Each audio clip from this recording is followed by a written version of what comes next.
There are so many young men right now that feel completely lost. They're gaming all day long, no interest in doing anything else. They just want to keep playing. I had incredible levels of anxiety. I was making all the wrong choices all the time. But that over 5 years will destroy your self-esteem. Name me a single happy and fulfilled League of Legends player. You really have nothing to lose by stopping gaming and seeing what you can start to achieve. I quit video games. I've not played a single video game since 2022. My life has significantly improved, significantly. I'm now traveling the world. I live in Thailand. I have an incredible network and I'm building a business. I'm building an online following. I'm making an impact in the world. For me, the absolute best thing that someone like in my shoes could have done. Sam Harbonator, welcome to Game Quitters. Thanks for having me, Cam. I appreciate it. It's been awesome to have you in Thailand. We're here in Koh Samui, Thailand. And tell us, when did you start playing video games? Mate, when did I start playing video games? It would have been very young. You know those old PCs, which were like literally bricks, and they had like a big brick at the back. I remember when I was a kid, we had one of those for work purposes, very basic stuff like email and stuff. But one day, I think either my mom or dad came home with like a Harry Potter and the Philosopher's Stone sort of CD, DVD game. And that game was awesome. And I remember I was instantly hooked, but I didn't really, obviously I was very young, so I didn't know what I was doing with it. So I sucked at the game. I didn't get to play very much. But I remember itching every time, like, you know, my sister or my dad was playing it. I'd be like watching them like a hawk and like, oh, I really want to play it, you know. I think that's where it started.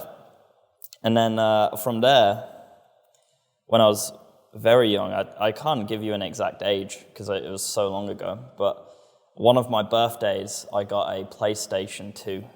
And from there, it was over, man. Like, PlayStation 2, and then my dad comes home from work one day with a big bundle of like sort of second-hand games, and one of them was GTA 3.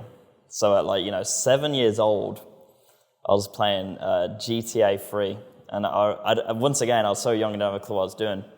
I'd just go around, driving around, mucking around, having a great time, and spending, hours at a time just playing that nonstop. So I think from the get-go, I was heavily addicted, just like that. They get you just like that from a very young age. And I think it's very easy for like a very misguided young man like myself to fall into such a heavy trap of actually replacing real life interactions and achievements with video games. And I think that's the trap I fell down from a very young age. So they got me quite young, man. And, from there I went from the PlayStation 2 and I started playing games on like a Nintendo DS. So I had a handheld, so there was just no time where I didn't have something to do, because a PlayStation 2, it's locked away, at home. I've now got a Nintendo DS. I'm out and about. I'm in the car playing my Nintendo DS. That's how they get you, man. That's how they get you. And nowadays, it's even more challenging because it comes preloaded on your smartphone. You have access 24/7. It's always convenient, easily accessible. What did you find so addictive about gaming?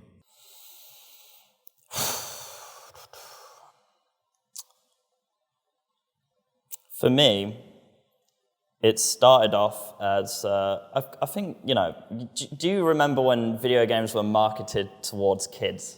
Young boys, like, oh yeah, young boys, they play their video games and stuff. For me, I think that was it. Like, I think young boys, they're fun for young boys, right? But the problem is, that has sort of been lost in time, and now it's very, like, sort of normalized for young men to actually be playing video games. And I mean, people who are complete, like full adults as well are now playing video games, like crazy amounts of hours, 8 hours a day.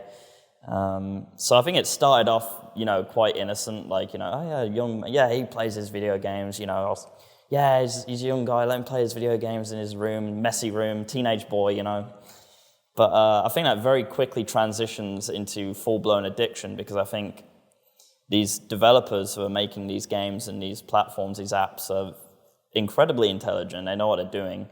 And it turns into a sort of a manipulation of the weaknesses, the evolutionary weaknesses of our brains as young men. Because I think young men, we want to feel like we're progressing towards something. We have a competitive nature inside of us, and I think video games, they quench that first. I think they're designed for that. Think of a game like World of Warcraft, where you start off, you're a brand new character, you level 1, you've got nothing, you're weak, and then you start leveling up and you do a quest, and you're stronger now, and you can actually now beat that mob, and you've got new access to quests, and new areas of the world. It's like it's essentially a life path, which is, instead of unlocked through achievements in the real world, which are tangible and much harder to unlock as well. That's how they get you as well, because it's so much easier to level up inside of a video game. If I wanted to get a bigger bicep in real life, I'd have to hit the gym for like 3 years. You know what I mean? But in World of Warcraft, if you want to get stronger, you just do 2 or 3 quests, and suddenly you've leveled up, and it's like, you get that sense of achievement as a man, and you're like, I'm stronger now, yes.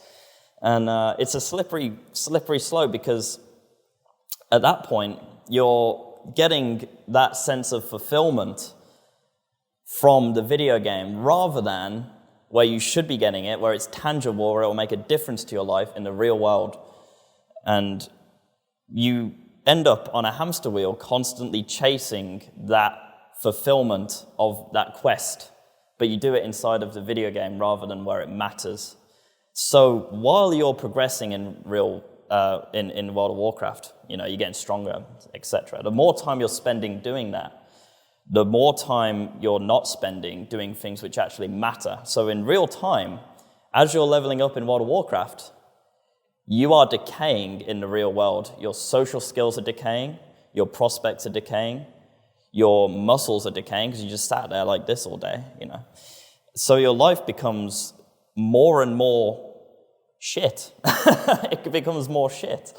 And that's how they get you as well, because as your life deteriorates, the only sense of fulfillment you're actually getting is from this video game, so you spend more time in the video game, more and more and more, and it snowballs until your life is very dark outside of the achievements and the accolades that you have inside of the virtual world. And that's where I found myself 2 years ago. And it took a massive sort of kick in the ass to change that. So that's how they get you, video games. I think video games are really interesting in the sense that they provide you with a huge sense of control. So for me, when I was like 13, I was being bullied a lot at school. And, for me at the time, that felt very painful. And I didn't feel comfortable being at school. I didn't feel comfortable playing hockey anymore. But gaming, playing CS, playing World of Warcraft, I had so much control over that environment. I could, I'll never forget my first time leveling up in WoW, because the animation of my character, the like gold across that goes over your character, and now you've unlocked a new skill, and that feels really exciting. And then, it takes a little bit more effort to get the next level, and then a little bit more effort to get the next one, and so on and so on. But I had control. Whereas in real life, I didn't feel like I had that. Over time, spending more time in games, just like you said, you develop a sense of competence. So you're very competent in the gaming world, but that's a big contrast between the lack of competence you feel in real life. You suck at your job, or you don't know how to study. You're just not seeing any of that positive feedback in real life. But then in the gaming world, you're getting a ton of positive feedback. And so it becomes a very distorted view, because you feel control over your character online and you feel very competent in that arena. But then in the real life, you don't feel competent, you're decaying, I totally agree, and you don't feel control. And so then you develop these distorted thinking patterns of, well, I should keep playing games because that's what I'm good at. That's where I should continue to spend my time, even if it's also completely destroying your life. For you, like, what was the breaking point? How do you actually kind of build that awareness to actually get yourself out of it? Yeah, so completely agree with what you said. Like, video games, they sort of prey upon misguided young men because, I mean, frankly, there's a record high right now of young men who are just completely lost in life. You know, there's a massive pandemic of sort of fatherlessness, and yeah, man, it just takes like sort of a slow starter in life. Maybe you're a little bit introverted, maybe you don't quite fit in, maybe you're a little bit slow. You know, I felt like I was a little bit slow at school, like, you know, when people were talking about celebrities and like, oh, did you hear about this and this? Like, I wasn't interested. Football, didn't care, you know, so it's like, I didn't feel like I really fit in. That's how they get you, you know, when you start to feel like some sense of fitting in and control inside of the video games, and that's like, oh shit, okay, I like it here, you know, I'm gonna stay here.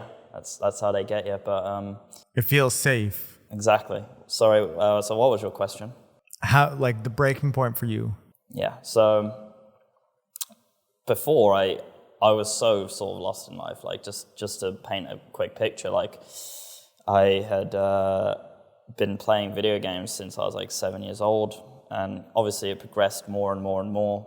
I lived in a single mother household, so there was no strong father figure there to sort of guide me on the right path. So I was just more and more and more time being spent on video games. I used to run home from school to play. Crazy stuff, man. And there was a point where because you spend so much time in the virtual world, like I say, your real life situation is getting worse, it's deteriorating. And I got to a point where my mental health was so like completely broken. Like, I had incredible levels of anxiety. I couldn't leave the house to even go and get like some milk. Like, there's a shop 2 minutes away walk from my house. I couldn't do it. It was a mountainous task. And because of that as well, depression. I was incredibly depressed because my lifestyle was terrible.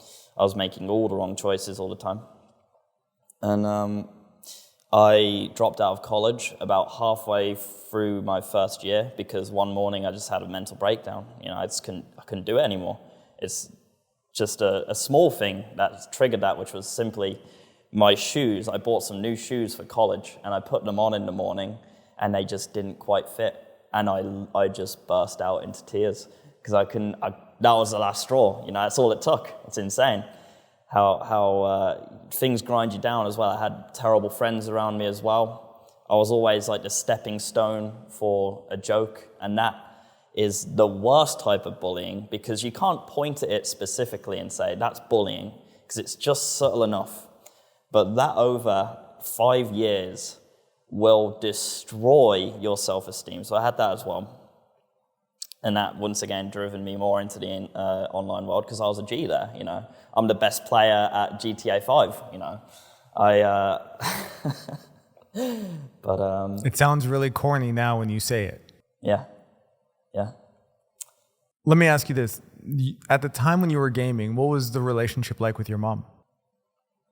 The relationship with my mom. I think my mom's an angel. I think, you know, I think it's very much so a mother's imperative to try and keep their children safe.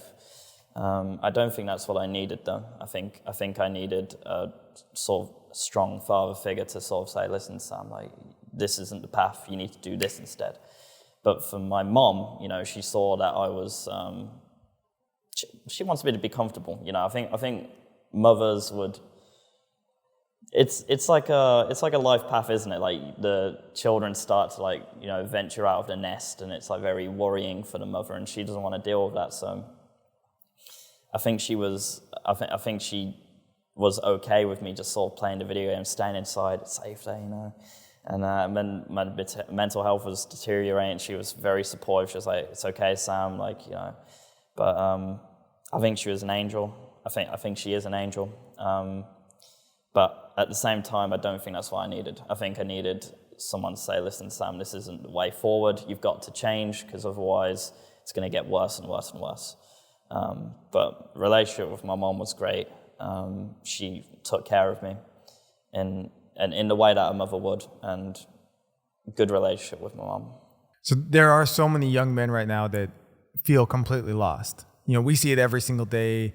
I work with clients every day who, they're difficult to reach. Like the number one question I get from families is, how do you reach someone? They're 15, 16, 17 years old. They're gaming all day long, no interest in doing anything else.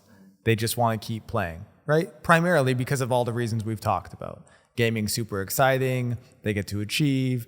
It's safe. They have control over it. How do you reach a young man like that who's currently there and isn't kind of open or doesn't want to make a change? It's very difficult because ideally you want to catch it when it's like quite young, because it just snowballs and snowballs and snowballs. Once again, the more time they're spending in the game, the worse their life gets in real life. So they want to just avoid that. For me personally, I got so sick to death of video games. I didn't even enjoy playing them for the last 2 years that I was playing them, that it was quite easy for me to actually say, okay, I need to change. And I also gained sort of a mentor figure at that stage, which was sort of guiding me as well, because I didn't even know what the idea of sort of improving my life was.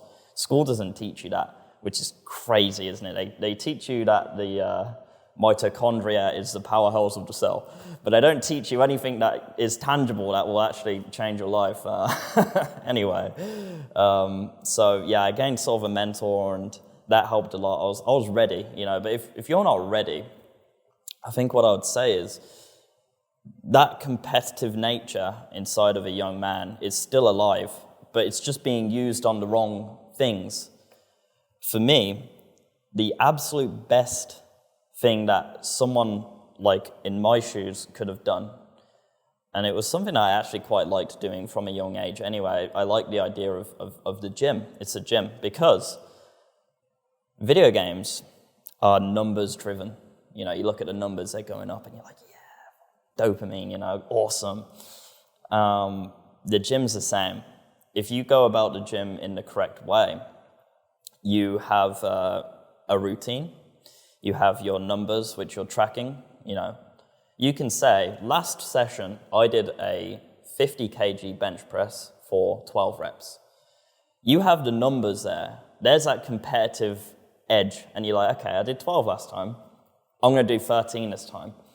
And the benefits are immediately tangible, because the sense of achievement you get after you've had a good gym session, you feel it immediately. Much like how you do with video games. If you get a 7 kill streak on COD, you get that sort of dopamine straight away, I get to call in my Harrier strike now. You get a sense of achievement immediate with the gym. I think the gym is an absolutely incredible start point for people who are much addicted to video games, because that's where I started. And I'm not saying it won't be difficult. It absolutely will be.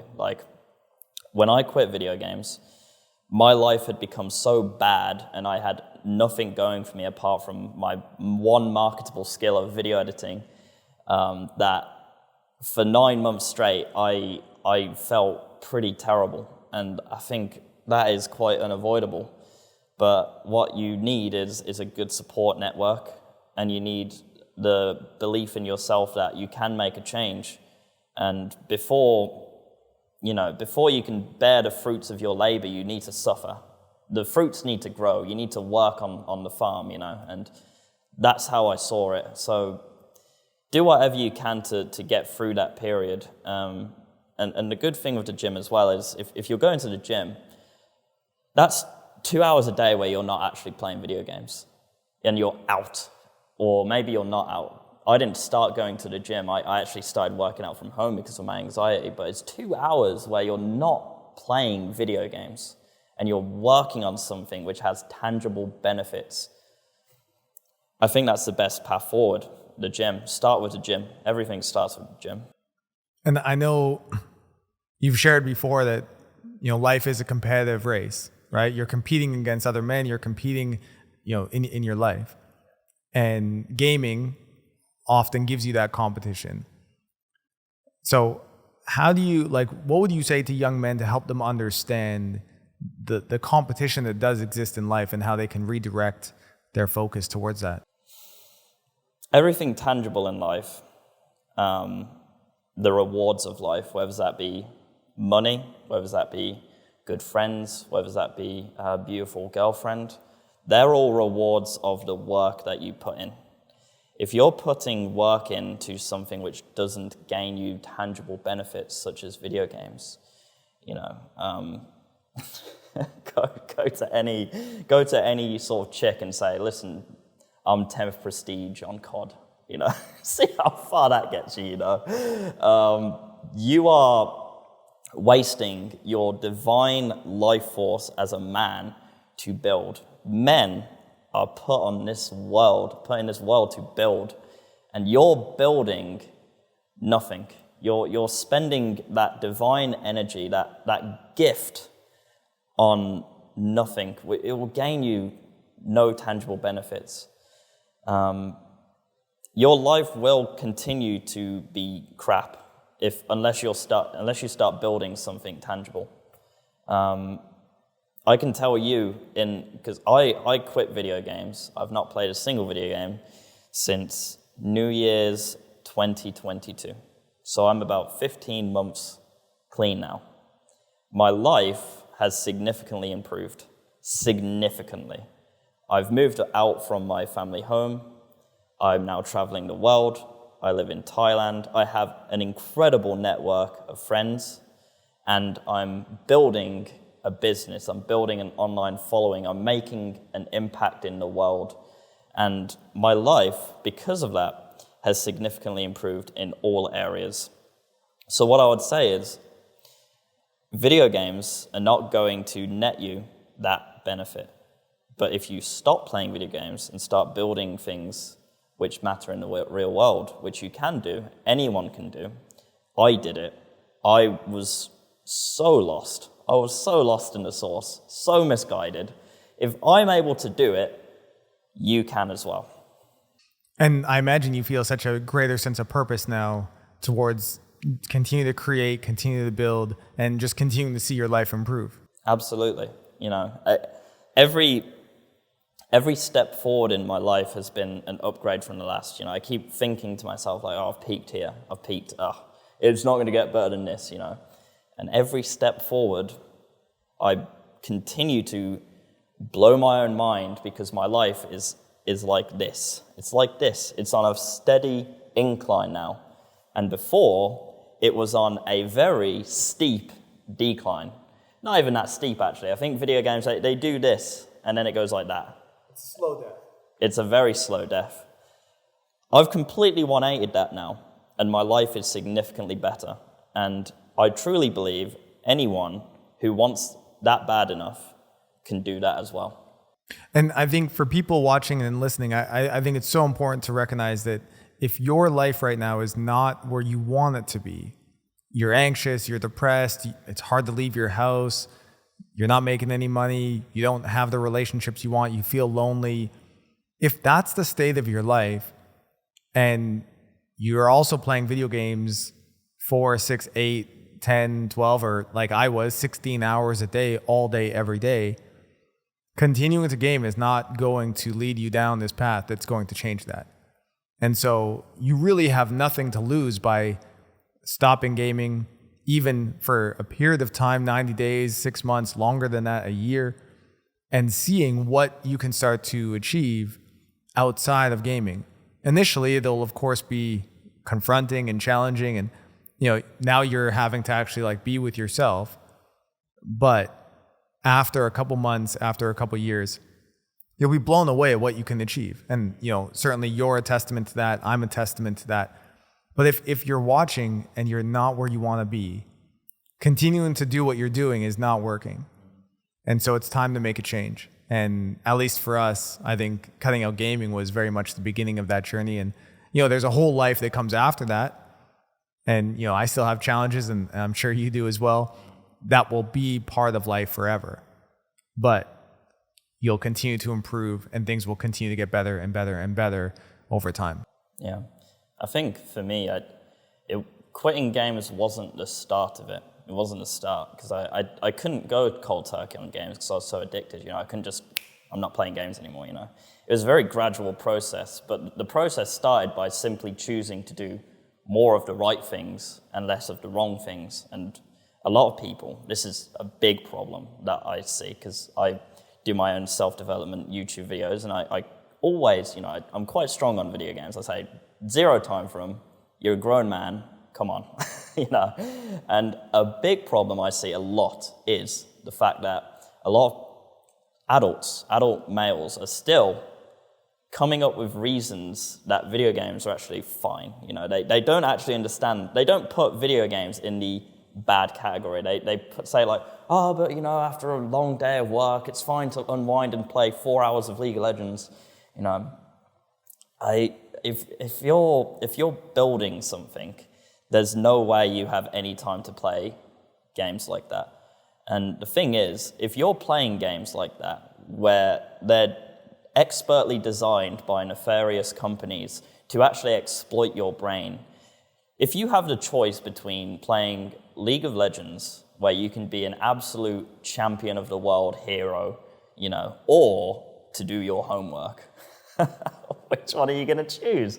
You're making the decisions, the harder decisions, which will actually change your life, significantly harder to achieve, because you're now competing with the idea of League of Legends or your homework. If you put League of Legends, if League of Legends isn't even on the agenda, which it shouldn't be, this is far easier to achieve, and this will net you tangible results. You'll get that A star in your geography class, and then you can go off and do your thing and make lots of money, or you can go to the gym, for example, League of Legends or the gym. If I was a League player, I'm choosing League, because that's far more fun. But is it more fulfilling? No, it's not. Exactly. And so I actually quit cold turkey, right? And I'm a big believer in both approaches. For some people, gradual replacing bad habits with good habits, spending more time, working or going to the gym and less time gaming. That approach can work really well for some people. For me, I kind of reached the rock bottom moment where it was like I had clarity in my life that either I was going to end my life or I was going to do a 180 and try to live my life to the fullest. That was kind of my moment. But I knew that if I was going to pursue my potential and really try to see what I could become of myself, I had to stop gaming. Because if I didn't stop gaming, I would never have any motivation to do anything else. Because everything else would always compete with gaming, just like you said. And everything else would always lose in that competition, because gaming is more exciting, more immediate, more gratifying. You can do it for longer periods of time. You're sitting in a chair on a couch, enjoying your life, at home, safe, whatever. You'll never have the motivation to go do other things if you're spending excessive amounts of time playing video games. Yeah, because you're winning, right? You're sat in that chair and you're winning hourly. They're giving you massive wins hourly, like, oh, I just got to kill in my lane, win, Whereas if I go do my homework, it's like, that's very much so sort of the delayed gratification, because I have to wait till I get the result back. I have to do all this boring stuff. League is fun, and I get to win. Whoa, I'm going to choose League every time. And I also, just want to state that, there are a lot of people out there who are saying, I'm going to play League of Legends to relax after my day for a couple hours. And I've never seen anyone play League of Legends for a couple hours and find that a relaxing activity. If anything, it's the complete opposite. It's toxic. You are super negative. You're angry. Your adrenaline super high. It's almost the complete opposite of something that actually relaxes you. And so you really want to be thinking about not just how gaming might be affecting your motivation, but is it actually providing you with the benefits that you claim that it's going to provide you? Because League of Legends obviously is not leading to you being so relaxed in your life. Absolutely not. I mean, name me a single happy and fulfilled League of Legends player. Well, one of my clients right now is actually a top 60 support player in the world in Asia. And he's in Challenger. He's not making any money. He is competing, and he's easily one of the top players in league, challenger, all of that. And he told me if you knew the lives of people in challenger, you would not want to be in challenger. They're all degenerate.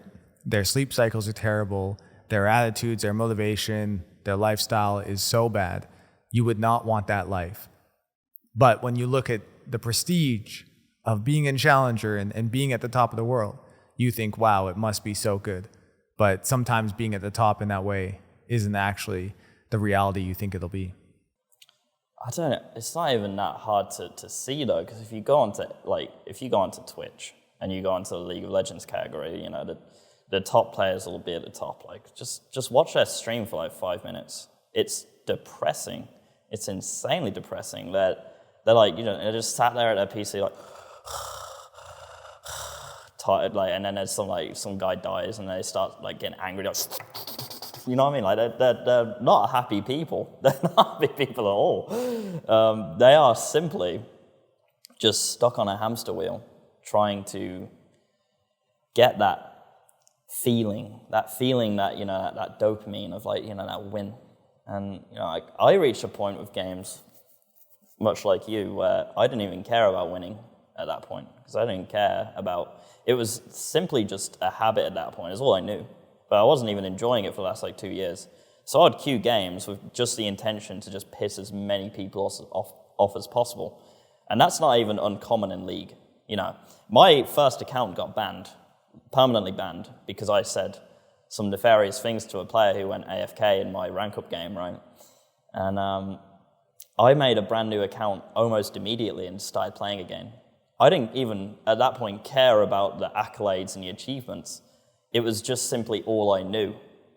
You know, when I went, so let's say I went AFK in my brain, you know, I went idle. I wouldn't think about productive things to do, or like, oh, maybe I should do this, maybe, oh, it's a nice life that I live, it's nice outside, the sun's out, I should go outside. I would think I should queue a League of Legends game, because that's all I knew. And I think a lot of people are in that situation as well, including all of those Twitch streamers on Twitch who just AFK queue games for like 12 hours a day, and it's like, oh, well, I may as well stream it because I'm a good player.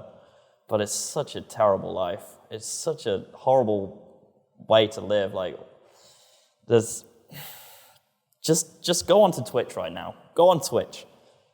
Go onto the most viewed, you know, Twitch streamers. Just watch their stream for 5 minutes, and that is not what you want to emulate. That's not the life you want to live at all. You know, even if they are successful, you know, because they're higher rank and have got so many people watching them, they're all not the sort of life that you want to emulate at all. Well, I know, like if I sit at a computer, even if I'm working all day productively for 12 hours, my body physically hurts. Like, it's not like I'm super energetic. I feel like a zombie, right? That's usually how I describe it, is I get off the computer and I'm like, oh, like I need to like go move, go outside. I think part of what's so beautiful about living here on this island is, you know, the weather's amazing every day, tons of nature, like beach, sand, and you get outside in nature, you're moving around, you're in the sun. And so just all those benefits that you feel from just the weather itself in that regard make such a positive impact. And I'm constantly looking for reasons to like go outside and go do other things, be connected to that, instead of just, I'm going to sit in a dark room staring at a screen trying to rank up in a League of Legends game. Yeah, it's the complete and utter opposite of what is natural. Like, if you just take it back to our cavemen ancestors, what were they doing? You know, they would wake up in the morning, they would be in a cave, they would walk out of their cave, immediately get sunlight in their eyes to set their, what is it? Circadian rhythm. They would set their circadian rhythm, get some sunlight in their eyes. They would go out on a hunt. You know, that's their quest. They need to feed their family. They go out on their hunt. They're running. They're climbing. They're naked. They're getting so much vitamin D and all that stuff, running through the jungle. They're connected to nature. That's their quest. They get the hunt, you know, mission complete. Go home to their wife. Here, baby, providing you food for you and our child. They would feast. They would be happy, fulfilled, and then they would go to sleep and do the thing Same thing the next day, you know. That is the polar opposite to what a League of Legends player does. And I'm not saying that we should go do that, because we've obviously evolved, you know. Our work is no longer to hunt a boar. But I'll tell you what, hunting a boar has a much more tangible benefit than ranking up in League of Legends, you know. And building a business has a much, much higher tangible benefit than ranking up in League of Legends. So I think you get my point. Live a healthier lifestyle and build something with tangible benefits, and your life will get better. Sitting inside your cave all day, looking at a screen, it's not it. It's not it, man. And you're not going to grow or gain any sort of tangible benefits from doing that. So speaking of the difference between kind of the online world and the real world, so the other night I was out for dinner and there was it's kind of a jungle seafood spot that's on the south of the island, and there's a table for 16 people set. And so I was like, oh, I wonder who this is going to be. I figured they were going to be Asian because I've only ever seen. I think I've only been the only white person I've ever seen at this restaurant. It's, you know, kind of probably more of it's more of a local spot. And all of a sudden I start to see like Porsche drive up and park, Ferrari drive up and park. And these are like, you know, for people who don't live here, these are not things that you normally see here on this island. Like, yeah, I'll tell you why, because the import charge for these cars in Thailand, unless they have a factory here in Thailand, the import charge is ×3. So if you see a car like that here in Thailand, you know you're dealing with some big ballers. And the roads themselves here, you know, certainly aren't super friendly to supercars. So there end up being 16 supercars that end up coming, all Porsche, Ferraris, you know, Mercedes AMG, and these 15 guys walk in, you know, and then the one wife, and I think they were Malaysian, and they sat down for this giant feast. And obviously I think they had probably done some sort of road trip from Malaysia over, you know, through Thailand. They're going on some like supercar road trip or something. But I posted a photo in a group that we're in, and you shared how it kind of like hit you because it reminded you of the supercars you were trying to pursue in GTA 5. Yeah. So, so just to paint a picture for you, I think GTA 5 is possibly my most played game of all time. Possibly. It's hard to say because I owned the game across 3 different platforms. I had it on Xbox 360, then I had it on PS4, and then I had it on my PC. And I played this game so much. Like, I took a week off school to play it when it came out. And I went into school like, yeah, I beat GTA 5 already, guys. And everyone was like, what? How have you done that? You know, it's what? I played the hell out of this game. And when the online came out, once again, took more days off school, leveling up my GTA character.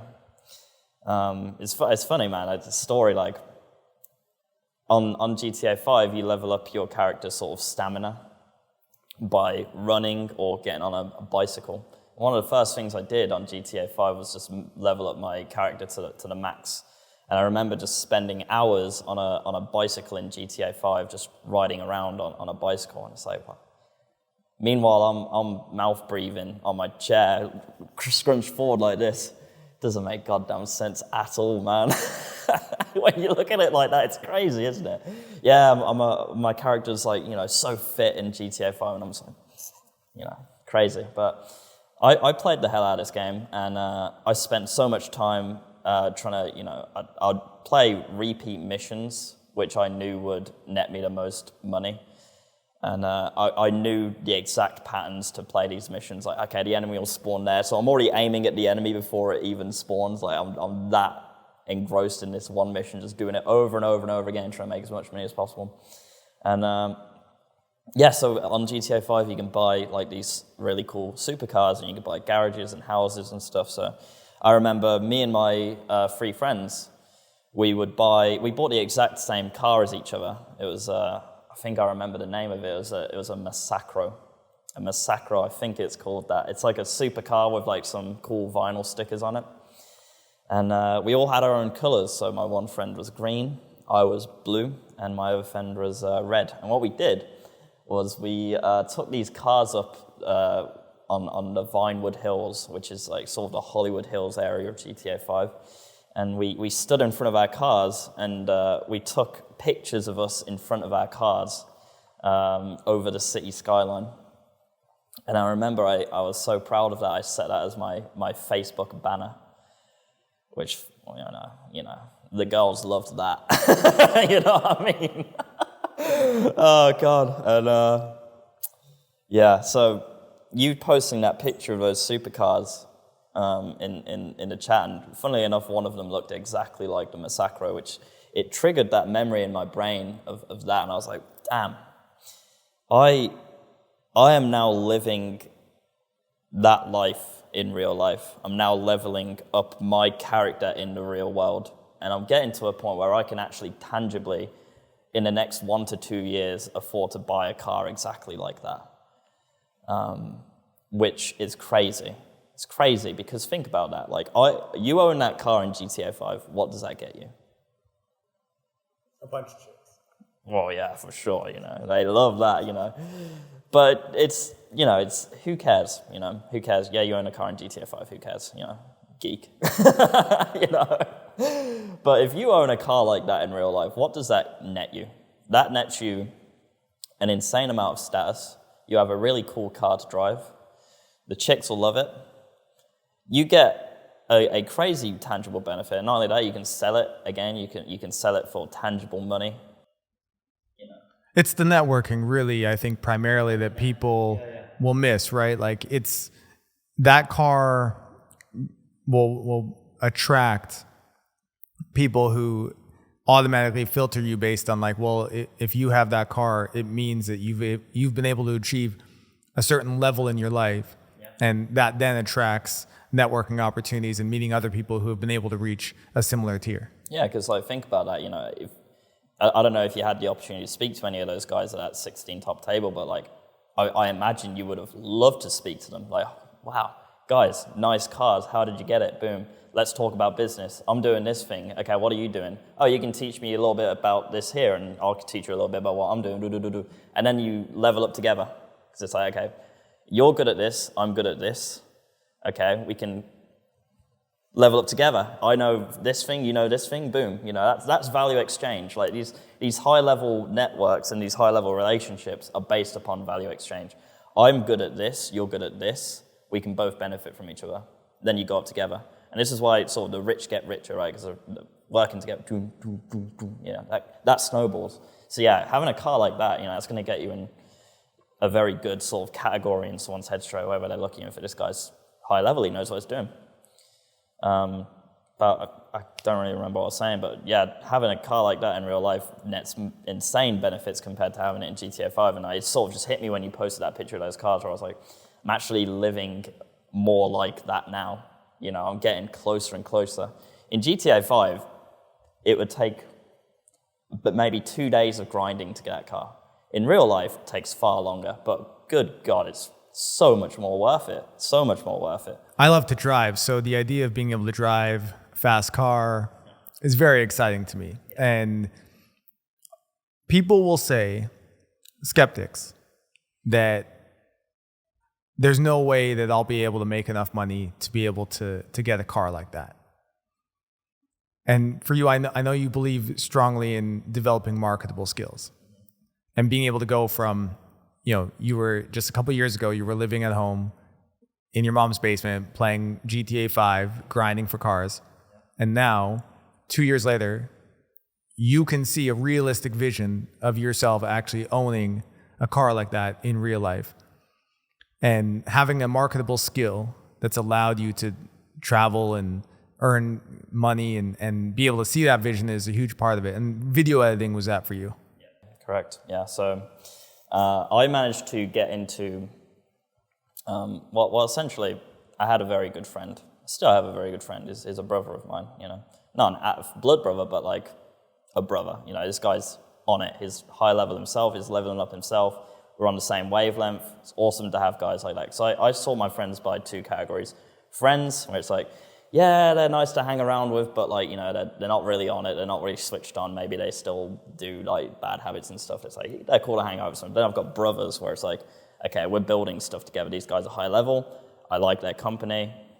So I have a brother who essentially, when I was at my very lowest point, he was doing bits in the sort of online space of Fiverr, if you know what that is. Fiverr is a freelancing platform where you can essentially offer your services in exchange for money. So he was doing like video editing, video animations, logos, stuff like that. Very talented guy.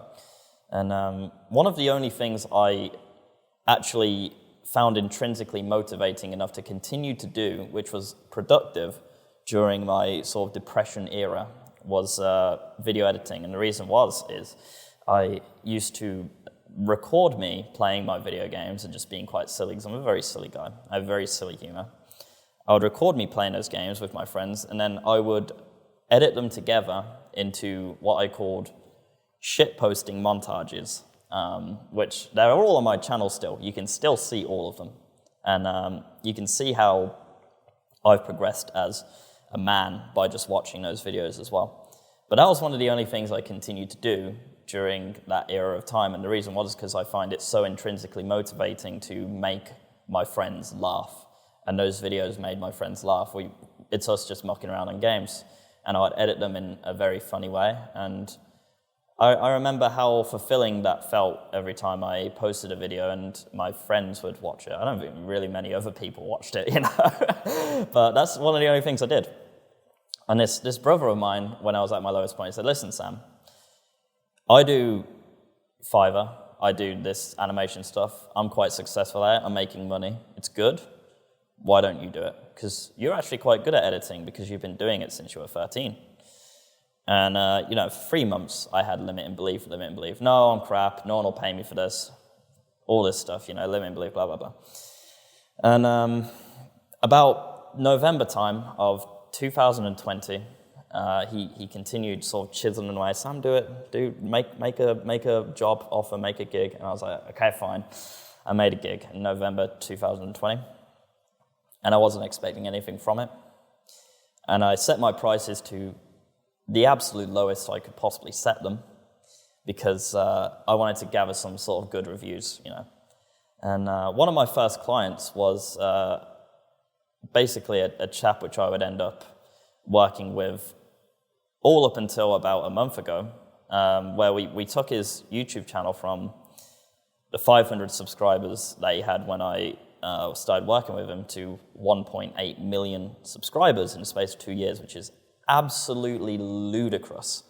And a big part of why we were able to do that is because I went above and beyond in my abilities as a video editor and the amount I was getting paid, you know, like £3 a video, to make his videos as good as possible.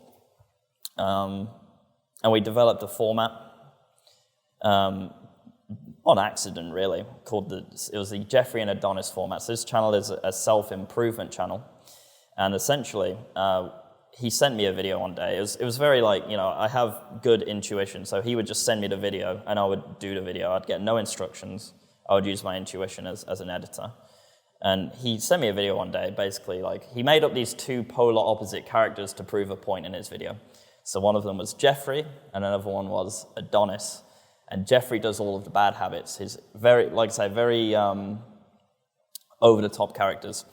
Jeffrey does all the bad habits. Adonis does all the good habits. He didn't say it like that, though. He said, initially, that's what it grown to, but it was like, what do I, he was literally in the video, he was like, what do I call this character? Okay, so Jeffrey jacks off, for example. Jeffrey plays video games. And what I did when he said that was I used my intuition, and I used a picture of a Wojak, which is a popular internet meme, to represent that character. And then he also went on to say, yeah, so who's the other guy? Yeah, so Adonis like goes to the gym. And for that, I used GigaChad, because once again, I was like a chronically online person. So I had like such an in-depth understanding of sort of the meme market, and the market that this self-improvement YouTuber was sort of trying to speak to. And these memes obviously resonated heavily with these guys, and we developed this format. Every single video started with Jeffrey does the bad thing, Adonis does the good thing, and I think that's a massive reason why the channel blew up the way it did. But yeah, I mean, that one marketable skill I had of video editing was essentially my pathway to becoming someone of value. And I think that's a massive thing. Like, even if you're someone of value to like something which isn't yet successful, you know, I went above and beyond in my efforts to try and build something. And that was the start. I didn't build my own thing just yet, I wasn't ready. But I was helping someone else build something, and that's excellent for any man's self-esteem. I'm now someone of value.